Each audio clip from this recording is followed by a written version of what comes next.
We're in. We've hacked the school's mainframe. Show me. Just as I thought. I'm barely passing. Is the virus ready? It hasn't been tested. I don't know if it'll work. Oh, it'll work. Upload the virus. Okay, virus uploading. Parsing teacher's aid. Implementing school skipping. Oh, okay, I think that's enough. We're gonna crash the servers. Keep going. Okay. Extra credit, AP classes, claymation. Keep going!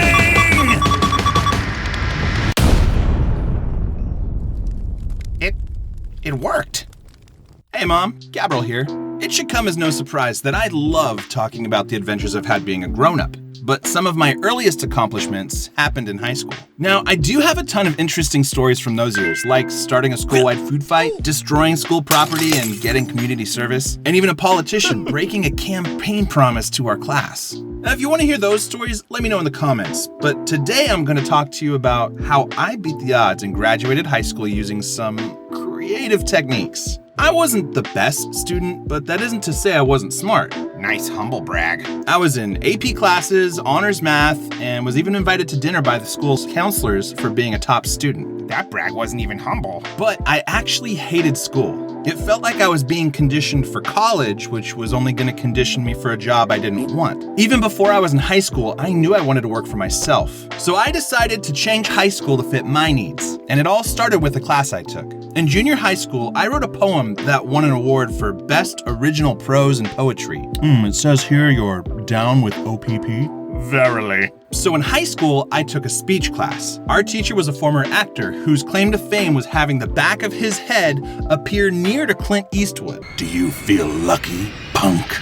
Yes! Halfway through the year, I realized my super chill class actually counted as English credits, and that's when it dawned on me. I could take fun electives that actually counted toward my required credits. So I began planning my escape from school. I would take speech to cover English, computer operations to cover science, and for some reason a class called Workers Experience let me pretend I worked for my dad and covered social studies credit. The only credits I couldn't get out of were math. I'm terrible at math, but not so terrible that I ever let myself fail. I always found a way to pass, but the classes got harder and harder. Fortunately for my math grade though, I had an awesome Spanish teacher. What is he talking about? I don't even know. My language class had an assignment where I had to tell a story in Spanish in front of our class. I somehow convinced my teacher to let me show an animated claymation instead, which meant I got to read from a script and didn't have to deal with public speaking. I actually have an early draft of the video that I made, but it's on VHS, so the quality's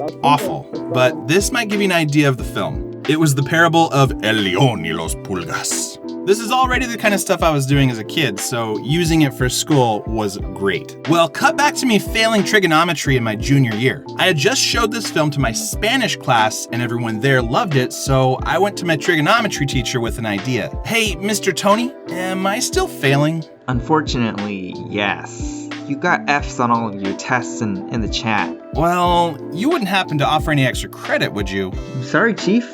I don't have anything. Do you have any ideas? Actually, maybe? Would you let me show a claymation, all in Spanish, to the class for extra credit?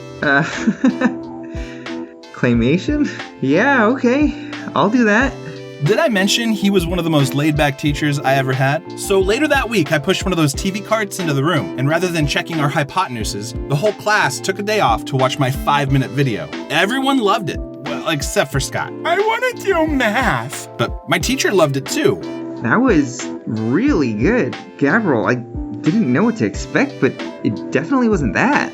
Ah, thank you. Well, I think you deserve just enough extra credit for this. Whoa. Thank you, Mr. Tony. He gave me enough extra credit to pass the class. And with trigonometry out of the way and all the other credits I'd earned, I had set myself up for a legendary senior year. Some days, I only had to be there for 2 hours. 6:30 in the morning was calculus. My only real class was the unfortunate result of Mr. Tony passing me in trig. My bad. Nah, dude, we're cool. Then at 8, I was a teacher's aide for a school counselor. He let me and my best friend Steve be his assistants for that period. Mr. Shenham would either send us off campus to go get bagels, or he'd just let us roam aimlessly around the school. After that, I had guitar. The only thing was, I already knew how to play, so it ended up being an easy A. And finally, I had workers experience. All I had to do for that class was show up once every 2 weeks to turn in a paper signed by my boss that said I had worked. And I worked for my dad.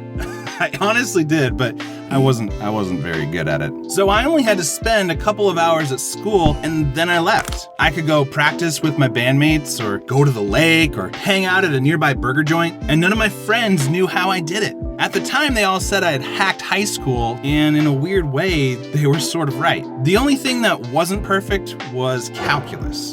Ah man, I knew that was gonna come back to haunt me. Unlike Mr. Tony, my calculus teacher was not a chill guy. Let's call him Mr. E, because how he stayed a teacher for that long is a Mr. E to me. Yeah, your dad is on the phone? Yeah, what was that? Yeah, I'll tell him. He wants his joke back! Mr. E had a special hatred for our period. I tried to make the most of it, and I dutifully did my work, but I couldn't help but doodle in the margins. I actually drew on all of my paperwork in high school. I even remember getting a couple extra points in a science quiz because of my illustration of an elemental bond. Anyway, I drew on my tests in calculus too. And was Mr. E supportive of my blossoming artistic young mind?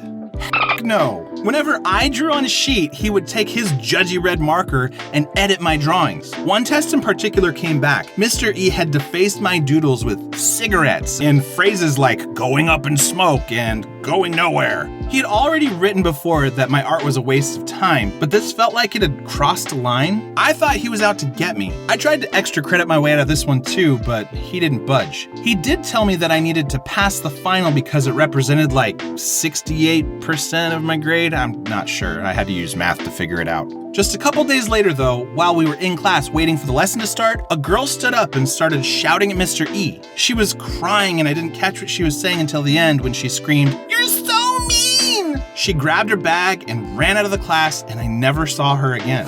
And all Mr. E did was walk from the whiteboard to his desk and he sat there quietly until the bell rang. Now, I had been upset at him for trying to tell me I wouldn't amount to anything, but after that, I kind of felt bad for him. And I used his sour disposition to focus my own resolve. I didn't want to end up bitter and angry in a job I couldn't stand. I wanted to be my own boss and make a way for myself. So I did. In a way, even though I hacked my way out of all the rest of my classes, the one real class I still had to take ended up teaching me the most. Isn't it ironic? Don't you think? Yeah, I really think so. Anyway, I barely passed my calculus class, which was lucky because I didn't have a single extra credit when I graduated. But graduate I did, and it was the best day of high school because it was the beginning of the rest of my life. But I'll tell you even more about that next time.